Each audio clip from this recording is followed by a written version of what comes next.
Dear learners, welcome to the MOOC on Gender and the Media. So this is the module 17 of the course, Gender, Society and Media. And today we will be discussing the unit number 39, which is Media and Ecofeminism. So today we will try to explore the complex relationship between media and ecofeminism. We will try to examine how media shapes and reflects ecofeminist discourses, while considering the challenges and opportunities it presents for both scholarship and activism. So far, after viewing all the lectures, you are likely to be familiar with various critical theories of media. So today's lecture will ask you to consider how gender, environmental concerns, and media representation intertwine to create powerful narratives that can either reinforce or challenge dominant power structures. So let us first of all try to establish what do we understand by ecofeminism. It emerged in the 1970s and 1980s.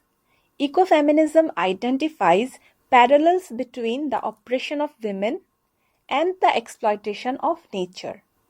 Many thinkers like Francois de Ubon, who coined the term in 1974, and Vandana Shiva, Caroline Merchant, they have developed theoretical frameworks that highlight how patriarchal systems subjugate both women and the natural world through similar mechanisms of control, commodification, and violence. So ecofeminism isn't monolithic.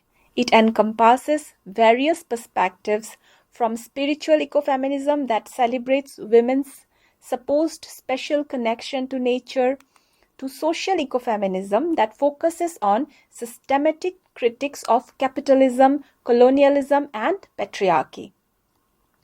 What unites these perspectives is the recognition that environmental degradation cannot be addressed without also confronting the gender inequality, and vice versa. With this foundation, now let us explore how media engages with and sometimes fails to engage with the ecofeminist principles. Media studies and ecofeminism both offer critical lenses for examining the power structures. So it makes their intersection particularly revealing. So three theoretical frameworks are especially useful for analyzing media through an ecofeminist perspective. The representational analysis examines how women and nature are portrayed in media texts. From documentaries to advertisements, ecofeminist media analysis reveals the persistent trends in how the female bodies and natural landscapes are depicted in the similar way, as passive, decorative, exploitable resources. These are just waiting a male action or male intervention. So considering how both women and landscapes are framed or shot or captured in visual media, this language that reveals underlying attitudes of objectification and dominance. For instance, studies of nature documentaries by scholars like Belinda Smoyle have shown how the gendered narratives of conquest and domination frequently structure these seemingly objective texts. Similarly, advertising campaigns often juxtapose women's bodies with natural resources, reinforcing the connections between femininity and exploitable nature. Secondly, the production analysis, it considers who creates media and under what conditions. So despite increasing environmental awareness in the media industries, the production practices often remain deeply unsustainable. The film sets, they generate enormous waste. Digital media relies on environmentally harmful server farms, and the extraction of minerals for electronics. They perpetuate environmental injustice in the global south. It burdens the disproportionately borne by women. So the institutional structures of media productions, which is characterized by gender inequality in leadership positions, it means that environmental concerns within the industry often lack the intersectional perspective that ecofeminism offers. The female media producers advocating for green production practices frequently encounter the same barriers that women face in other sectors advocating for systemic change. Thirdly, the audience reception studies examine how media consumers interpret and engage with ecofeminist content. Researches by scholars like Carme Ferre Pavia, they show that audiences actively negotiate meaning when consuming media with environmental and feminist themes. So this active audience perspective challenges the simplistic assumptions about media effects while highlighting opportunities for transformative media engagement. Now, media representations of nature and gender. Let us examine how various media forms represent the relationship between gender and nature, beginning with mainstream cinema and television. The Hollywood blockbusters often reduce ecofeminist themes to simplistic binaries. Films like Avatar of 2009 and Princess Mononoke of 1997, they depict the feminine as inherently connected to nature, while portraying masculine forces as technological, destructive, and alienated from the natural world. While these narratives may seem to valorize feminine connections to nature, they can inadvertently reinforce essentialist assumptions about gender rather than challenging the structural forces that produce environmental degradation. Documentary films offer different challenges. Works like The True Cost of 2015 and A Plastic Ocean, produced in 2016, they expose environmental destruction but sometimes neglect gender dimensions. When women appear in environmental documentaries, they are often positioned as victims rather than agents of change, or conversely, romanticized as inherently closer to nature, both positions that ecofeminist theory critiques. News media present their own problematic patterns. Research has consistently shown that female scientists and environmental activists receive less coverage than their male counterparts, and when covered, face greater scrutiny of their personal lives, appearance, and emotional responses. Climate change reporting rarely addresses its disproportionate impact on women globally, particularly in the global south, where resource scarcity intensifies existing gender inequalities. Social media platforms have created new opportunities for ecofeminist discourse while introducing new complications. Hashtag activism and digital networks have enabled marginalized voices to reach wider audiences. Campaigns like hashtag Defend the Sacred, it was led by indigenous women protesting pipeline developments, demonstrate how digital platforms can amplify ecofeminist activism. However, algorithmic bias often undermines these efforts. Content moderation policies frequently flag women's bodies while allowing environmental destruction to be depicted without restriction. Algorithmic sorting mechanisms tend to promote sensationalized or polarizing content over nuanced ecofeminist analysis. It contributes to what scholars call digital fragmentation of environmental discourse. Advertising deserves particular scrutiny for its role in promoting consumerism through gendered appeals. Femvertising and greenwashing, these concepts often work in tandem, positioning supposedly eco-friendly products as expression of feminine care and concern. So these co-option of feminist and environmental language can drive consumption exemplifies that what ecofeminist philosopher Val Plumwood termed as incorporation, a process by which radical critics are absorbed into mainstream discourse in a way that neutralize their transformative potential. Now let us have a look at the alternative media and ecofeminist interventions. So despite all these challenges, numerous media initiatives embody ecofeminist principles, both in content and production methods. Independent media collectives like Paper Tiger Television and Deep Dish TV have produced work that explicitly connects gender and environmental justice. Many films like Even the Rain of 2010 and Daughters of the Lake 2016 foreground women's leadership in water protection movements while critiquing neo-colonial resource extraction. Indigenous media makers deserve special attention in this context.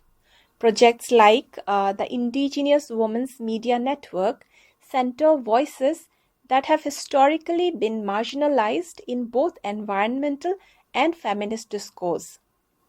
These initiatives reject the nature-culture binary fundamental to Western thought, offering alternative cosmologies where humans, particularly women, are positioned not as separate but as relatives to non-human nature. So digital storytelling platforms have enabled collaborative projects that document environmental injustice through feminist lenses. The Women on the Frontline digital archive, for instance, uses interactive media to document women's leadership in environmental movements worldwide, creating counter-narratives to mainstream media representations. So, ecofeminist principles have also influenced media production processes. The emergence of sustainable production in filmmaking using solar power, reducing waste, employing local crews, all this reflect ecofeminist attention to process as well as content. Collectives like the Sustainable Media Network advocate for production practices that reflect care for both people and the planet. They challenges the extractive logic that has dominated media industries. So particularly promising are peer-to-peer media networks that facilitate knowledge sharing among women environmental defenders. Platforms like Women's Earth Alliance Digital provide media training and distribution channels for women documenting environmental struggles, emphasizing both technical skills and security protocols for those facing threats due to their activism. Now let us have a look at the theoretical challenges and the future directions. So despite these innovations, significant theoretical challenges remain at the intersection of media studies and ecofeminism. First of all is the tension between representation and materiality. Media studies focus on symbolic representation, sometimes which obscures the material realities, the actual environmental impacts of media production and consumption. Ecofeminism's insistence on material analysis provides a corrective, reminding us that media texts exist in material contexts with real environmental consequences. Secondly, the challenge of avoiding essentialist traps.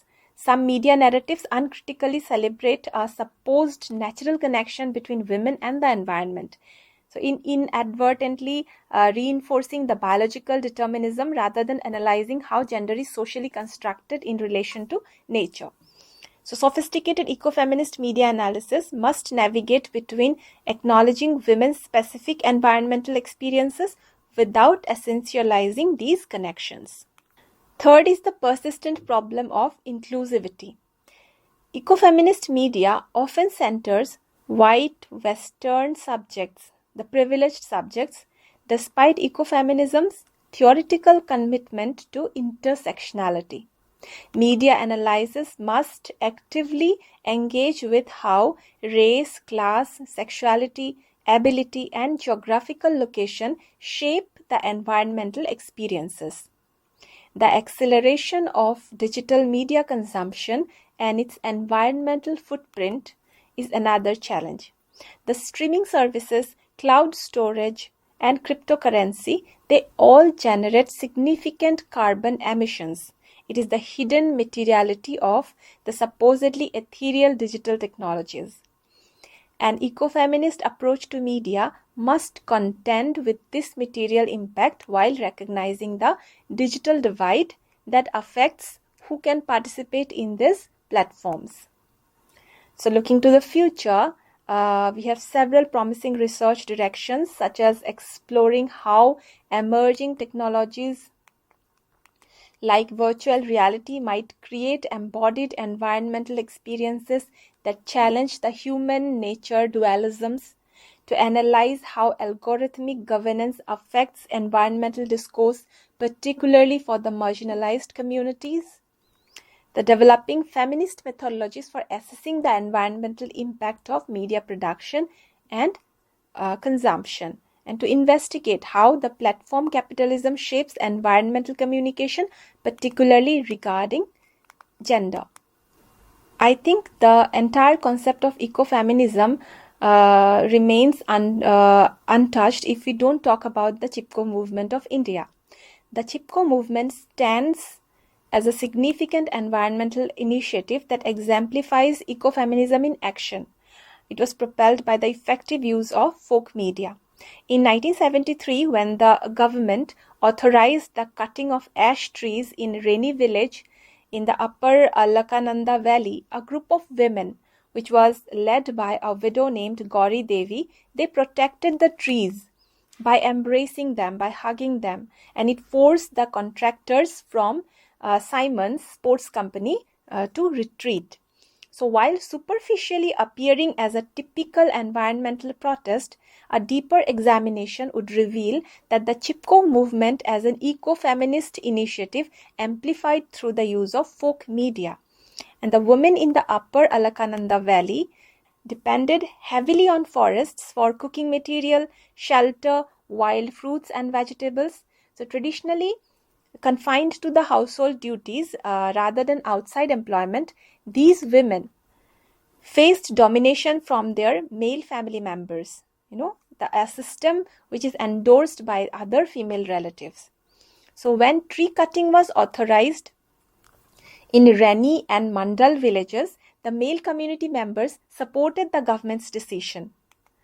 The women who protected the trees thus challenged not only the governmental authority but also the patriarchal structure within their own families. So their ecological stance questioned their sociological position, prompting them to demand involvement in decision-making processes which was previously denied to them.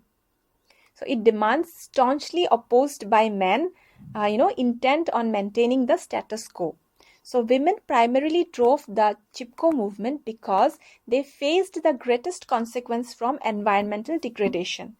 They were responsible for farming, livestock, and childcare, and forest depletion would severely disrupt their daily existence. So the movement thus represented both the survival struggle and an existential statement.